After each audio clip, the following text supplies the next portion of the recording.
C'est toujours pour nous une très grande joie de vous voir si nombreux chaque année pour notre soirée de remise des prix Trajectoire au féminin.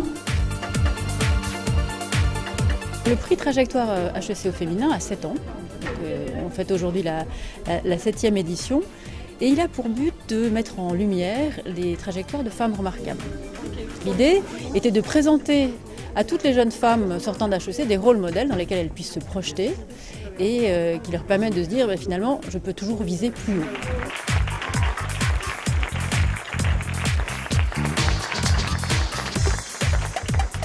C'est une reconnaissance importante de la part d'HEC et un message important symboliquement de dire que voilà, on reconnaît qu'il y a des parcours comme ça qui existent, de gens qui sortent de notre école et qu'on les valorise. Je crois qu'il faut faire de la discrimination positive tant qu'on n'est pas arrivé à une véritable mixité dans les entreprises.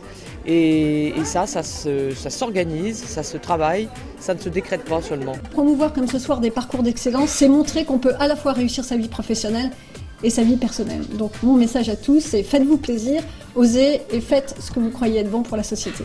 Moi je crois aux entreprises qui ont choisi et qui pensent que la mixité est une vraie valeur.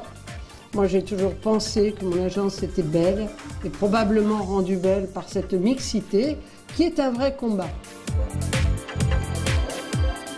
Chez Sanofi, déjà à la base on n'était pas trop mal lotis parce qu'on a 45% des collaborateurs qui sont peut-être des collaboratrices et un peu comme Canal on a 40% de femmes dans des postes clés, donc c'est plutôt pas mal. On recrute plus 50% de femmes. On se retrouve avec entre 30 et 40% de femmes qui sont managers. Et ultimement, l'associé, on est à peine 15%. Les critères de leadership évoluent et les femmes s'y retrouvent particulièrement bien, puisqu'on demande beaucoup plus de capacité d'empathie, on demande beaucoup plus de capacité à se remettre en cause, on demande également beaucoup plus de gagnant-gagnant, de travail gagnant-gagnant. Les HEC s'y reconnaissent bien et les femmes HEC s'y reconnaissent particulièrement bien, comme l'a montré l'étude. Et donc, elles sont à un niveau supérieur de ce que les hommes sont, et ça c'est remarquable.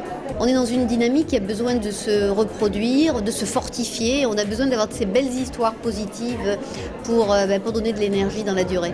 C'est un encouragement à continuer, à suivre sa route.